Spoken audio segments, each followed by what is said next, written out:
প্রতিটা বাচ্চাই একে অন্যের থেকে আলাদা, তেমনি প্রতিটা মায়ের জার্নিও আলাদা।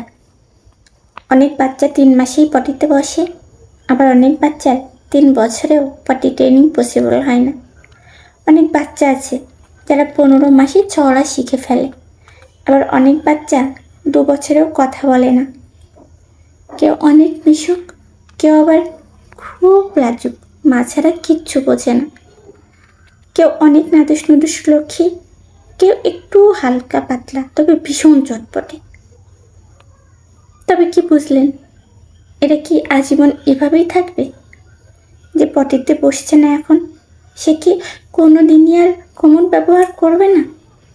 যে বাচ্চাটির স্পিড ঢিলে হচ্ছে, সে কি আর কথা বলতে পারবে না? যে আজ কিছুই চিবিয়ে খাচ্ছে না, সে কি সারা জীবনই ব্লেন্ড করা খাবারই খাবে? একদিন সবাই নিজেদের মতন লড়াই করে বেঁচে থাকা শিখে যাবে।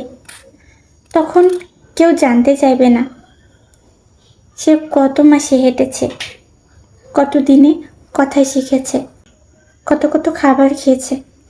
তাই বলি কি, মাকে ভরসা দিন, দোষ নয়।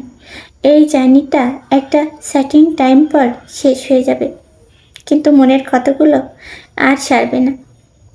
আক্রমণ না করে ভালোবেসে বুঝিয়ে বলুন, যদি একান্তই কিছু বলতে হয়, কারণ প্রতিটা মাই একজন যোদ্ধা। কলমে মৌমিতা সাহা, কণ্ঠে কমলমণি সেতু।